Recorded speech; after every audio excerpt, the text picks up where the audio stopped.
Christophe, thank you so much for joining us here this morning. It's a pleasure to have you at the Global Leadership Summit. We last spoke in Davos at the start of 2025, and you were very bullish on India. In fact, you said that if you don't have a seat at the table as far as India is concerned, then you're missing out on something. I'm paraphrasing, of course. But as you look at how the year has panned out, more importantly, what has happened as far as the global economy is concerned, what's the read now on India as we look into 2026? Yeah, I think, first of all, it's a pleasure to be here and great to be together again. The read on India, in my view, is very similar to the read that we had on India a few months ago. Despite everything that happened over the last months on a global stage, India continues to be pretty much the only country in the world, the only scale country in the world that, if you take a longer-term view behind the short-term vibrations, can focus on what we call a double engine, a dual engine. You have incredible population growth, and that is what a lot of countries in the world would be dying for nowadays. You know, if you look into China, Europe, even the US with some of the latest policies, you will have a reduction in labor forces in big parts of the world. That engine is a fabulous engine for India. And then the whole recalibration towards a post-global world and the role that India can play to it is a second engine that India can play out. And so doing that at scale in a country with 1.5 billion population in the future is kind of an exceptional position to be in. So we continue to be incredibly bullish on India in terms of what can be done within the country, and for India, what it can do at a global scale. That dual engine for India is exceptional in today's world. You know, let's talk about that dual engine that you talk about from an Indian point of view. And while the services side of the story has, of course, been firing on all cylinders for a while now, the hope is that the manufacturing side of the India story will also fire for India in a similar way. What's the sense that you get specifically on manufacturing in the context of this global reshaping of supply chains, diversification of risk, and people are sort of looking at investments? Do you believe that this is going to be the opportunity, this is going to be the breakout moment, so to speak? Or given the fact that we're on the receiving end of the US tariffs, that there's going to be a little bit of a pause on that? Yeah, I think we need to look for India always behind short-term changes on tariffs, on policy from the United States. So yes, there's exceptional tariffs at the moment on India driven by the oil purchases that you do from Russia. But I think in the longer term, all of that will normalize, and it will normalize on a global basis on the fact that tariffs for everybody around the world will be a fact as a core policy in the United States, independent in our view if it's a Trump administration or another administration. That will be a feature of future trade relationships with the United States because they need it from a fiscal point of view. And so that opportunity for India on the manufacturing side continues to be there for the longer term. And the opportunity, I think, for India is to take the manufacturing side, not just like, for instance, China has taken it in the past, but immediately take a future-back view on how you can take manufacturing. If we see the big global trends from a manufacturing point of view, it will go robotic. You know, the humanoids will be coming our way. And I think India has a unique opportunity to build out its manufacturing vision on future policies around electronics, data centers, etc., and around a way of manufacturing that will be the future way of manufacturing. Doing it in a robotic way fully, and then build the high-quality jobs around it that will serve India beyond the pure manufacturing jobs. You know, that's interesting that you talk about moving towards robotics and humanoids, and of course automation has been part of the Indian manufacturing story, just as it's been part of the global manufacturing story for many years now. But I would imagine that the challenge that policymakers and CEOs are faced with today is, what do you do with jobs? What do you do in the transitory period? Because the pain is often mostly felt during the transition. So how are global boardrooms at this point in time envisaging this future where you're going to have more robotics, humanoids? How are they prioritizing the needs of the people versus the needs of the organization?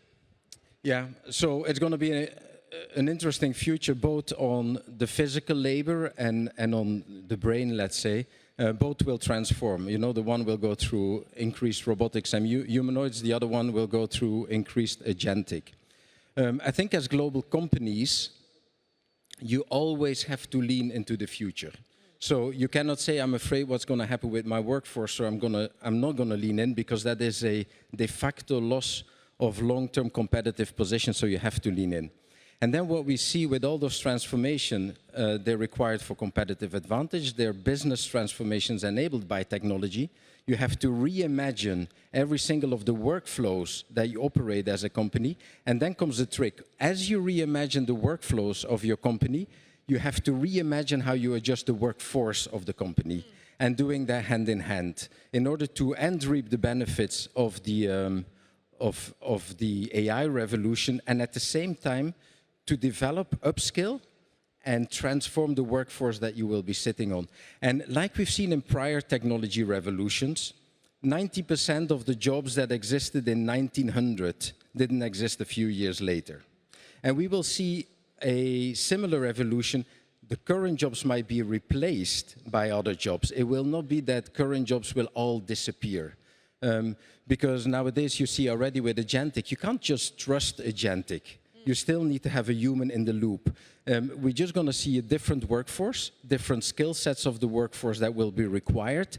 And that dual migration of workflows and workforce is the invitation that we give to all the CEOs in all of the boardrooms, not just to focus on the AI use case, but workflows and workforce in parallel. Yeah, work on both those in parallel. But, you know, we're here, Christophe, to talk to you about what global CEOs are thinking at this point in time. And you said that fear should not hold you back. In fact, if anything, this is a time for companies and for CEOs to lean in. What are you hearing within boardrooms? Where are CEOs choosing to lean in? What are they choosing to lean in on? Yeah, the obvious one is, of course, AI. Everybody's How could it not be? How could it not be? And they're leaning in on different ways. I think increasingly people see that it's not just leaning in, as I said, on the use case. It's leaning in on the business transformation for competitive reasons. It's leaning in as CEOs, not to outsource, let's say, your transformation to a chief digital officer or a chief data or technical officer, but as CEO, you have to lead the business transformation yourself. So the CEO is now the CTO and the data officer all in one? No, the CEO orchestrates the business transformation enabled by AI and takes it as a business transformation. And that is a big shift also because everybody, of course, spends significantly more on technology now, and you need to see the returns of the investments that you do. And you can only do that if you take it as a transformation, not as a use case that tries to scale.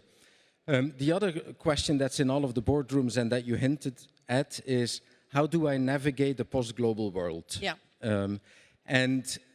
What's funny, we often hear companies say, we don't necessarily have our geopolitical strategy sorted out. And we say every company has its geopolitical strategy, because where your people and your assets sit at the moment, that is your geopolitical strategy. And then you can say, where am I long, where am I short in my strategy, and do I like what I'm sitting on, and how do I navigate and change that? So first AI, second the geopolitical side. And the third one is, do I have enough energy? Do I have affordable energy for the future? And the fourth one is capital is going to be structurally more expensive in the future, is our view. You know, again, making abstraction of short-term changes in interest rates. But all of the dynamics drive higher cost of capital, and we can expand if you want. And so the choice of where am I going to spend my money? How do I drive my capital allocation between technology, geopolitical strategy, and all the investments, M&A that I need to do, is the fourth one of the core trends that we see in boardroom. And that is, it's exciting to be a CEO in today's world. It's exciting to be in the boardroom. Is it? I'm asking you, is it exciting? It is exciting because it's one of those unique moments in history where we're living through a general purpose technology revolution in a geopolitical, reset in a certain way. And these are unique moments to lead as CEOs, to drive strategy as CEOs, change your organization. So I think it's very exciting. You know, let's double down on those 4 pillars that you spoke of. And let me start by talking to you about AI. And as you rightly said, every company today is positioning itself to be an AI company. We're seeing trillions of dollars being spent. We just had OpenAI, and they're spending or intend to spend $1.4 trillion over the next 8 years on AI.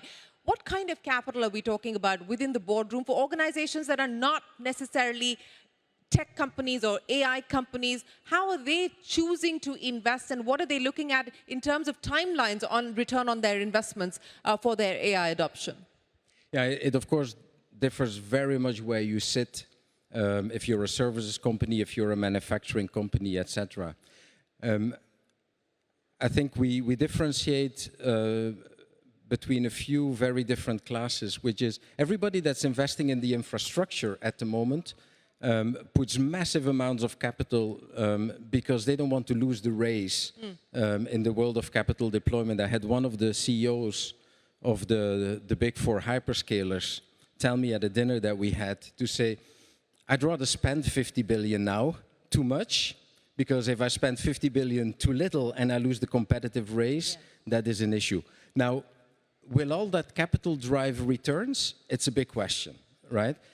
Because we think there needs to be a 2 trillion additional revenue being created in order for having the payback on all the capital investments that are being done now, and that remains to be proven. Now, everybody that's on the application side of the AI obviously spends in a different way. And if you're on the application side, I think you need to count on increased technology spend in order to have the compute power, in order to have the robotics, in order to have everything that we discussed, and spend more focus on how is that investment in the AI side going to pay back, and do I actually understand the drivers of my capital allocation, the drivers of my, of the services that I buy, and how it will return, and is that investment directly linked to the areas that will drive competitive advantage in the future? So what that means is, does it drive better products that I put into the market? Does it drive better customer service? And does it build my long-term competitive cost advantage? And what we see CEOs do more and more is to make the direct link between competitive advantage on those dimensions and the investments that they do. And that is a very different philosophy that we see in boardrooms now versus, as I said, let's try use case and see if we can prove that the technology works.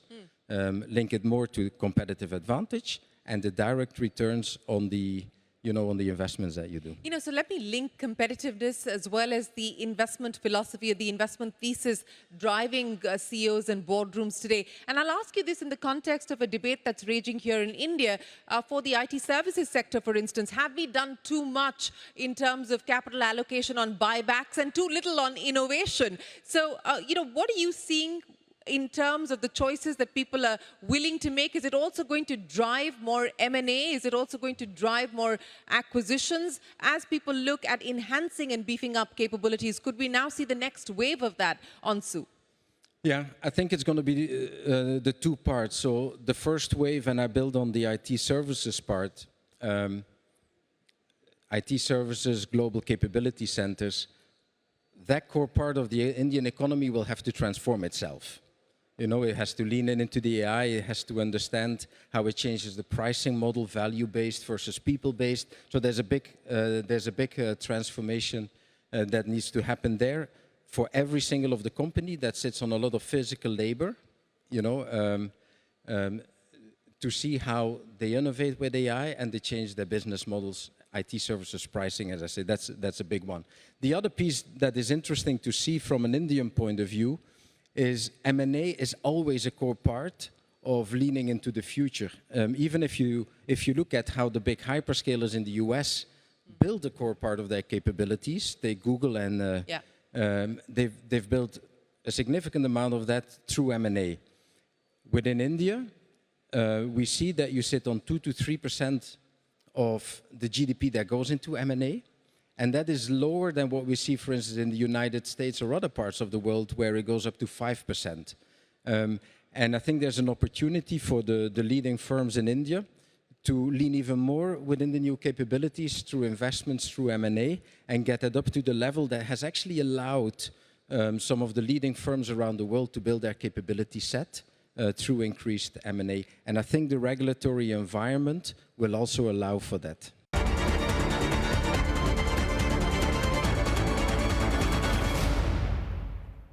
Let's address the geopolitical reset that you spoke of. And I think every leader here in this room and those watching us on TV and online are grappling with this. What can organizations do? What are organizations doing at this point in time to deal with this global reset? How are they trying to mitigate risk? Diversification of supply chains, etc., is the obvious choice. But how else are they trying to deal with this geopolitical reset? Yeah. We talked about everybody has the geopolitical strategy, and we recommend companies to think like a hedge fund. Okay. Hedge funds have positions where they're long, and hedge funds have positions where they're short. And then you have to reflect, do I like where I'm long, where I'm short? If you're sitting with likely tariffs and 2/3 of your revenue is exposed to the US, you know, do I actually like that exposure, or do I want to diversify that a little bit away? So that is one of the first things that we recommend all our clients: think like a hedge fund on your geopolitical exposures. The other piece that we recommend is the long-term trends are clear: AI, post-global world, higher cost of capital, and all the energy shift. Now the short-term vibrations are not clear. And so if you're not 100% sure on the type of prediction that you can take, you need to do two things. The first one is increase your short-term adaptability. For instance, if tomorrow a certain president in the world decides that on certain goods they're going to temporarily increase the tariffs, can I absorb that? And how can I adapt my cost structure, my flows, my manufacturing, my supply chains, that I feel good about it? The second piece is if you cannot be sure that you can adapt, am I sitting on the right resiliency in my P&L shape and in my balance sheet to absorb the temporary shocks that might appear if my prediction wasn't right? And so the recommendation that we do to our clients in that sense is long-short hedge fund approach.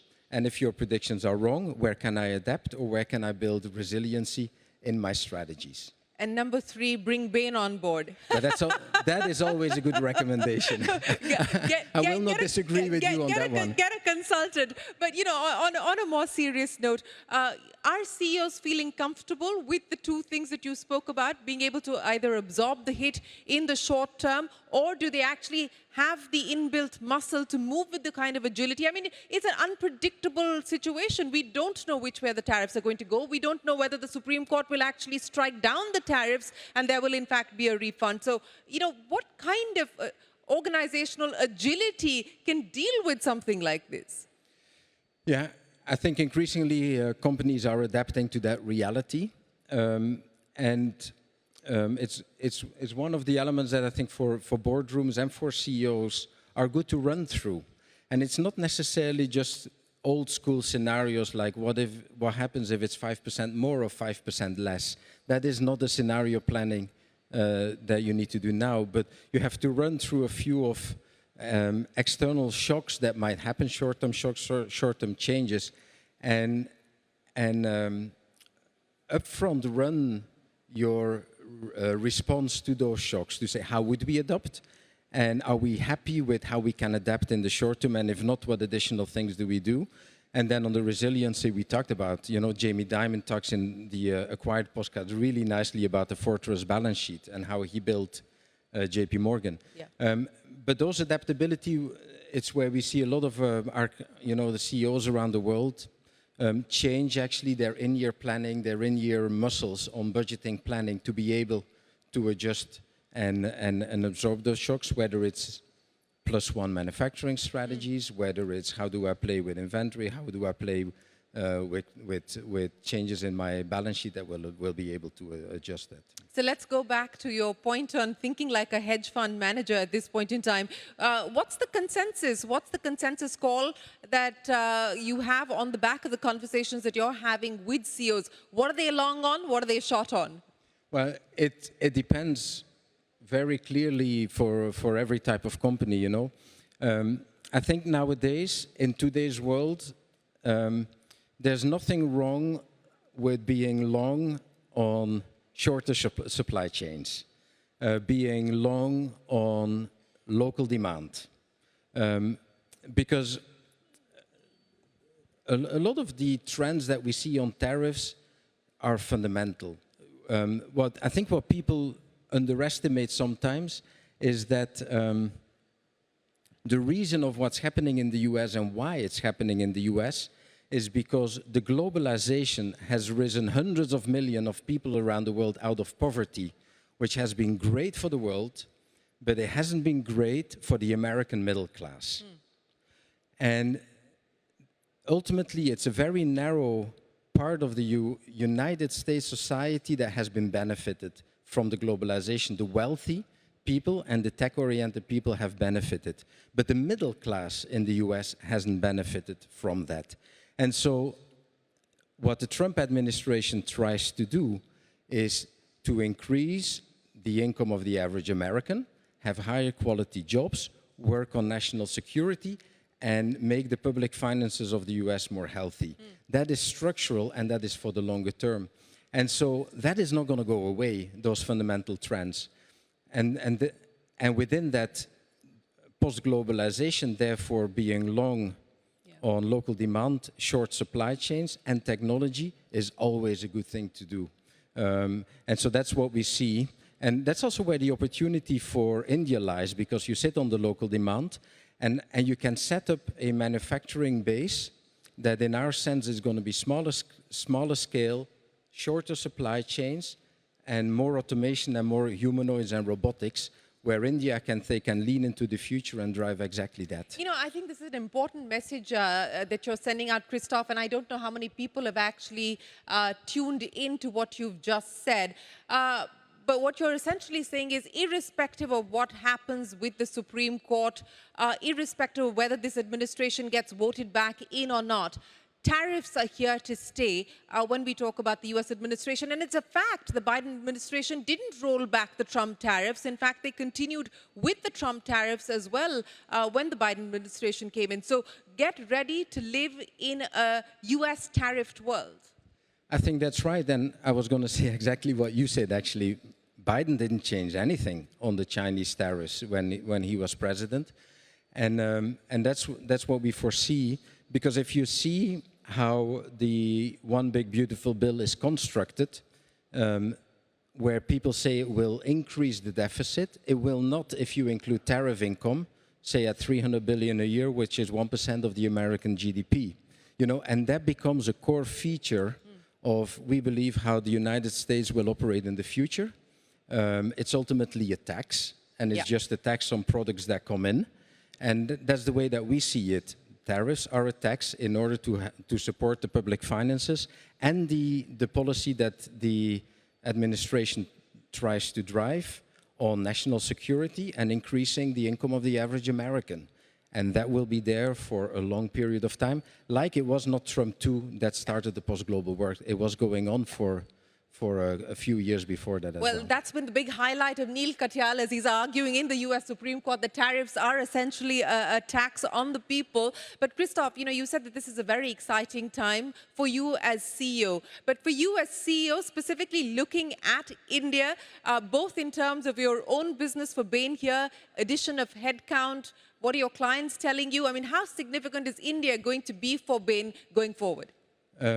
India is going to be critical. That's why I'm back in India, and I love coming back to India every single time. If we look into it, first of all, India is already our second largest talent population on top of after the United States. As an American company, we have a few thousand people here in India, and we're very proud of having close to 3,000 people in India, and we are going to continue to invest in that.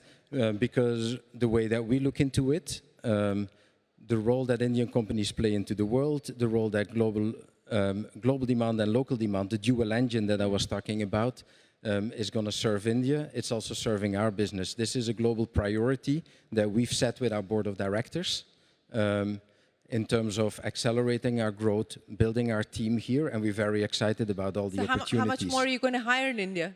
We're hiring quite significantly this year, and we're going to continue to hire. Our ambition is to drive significant, healthy, double-digit growth over the coming years, like we've done in the past in this market. We're very excited about India.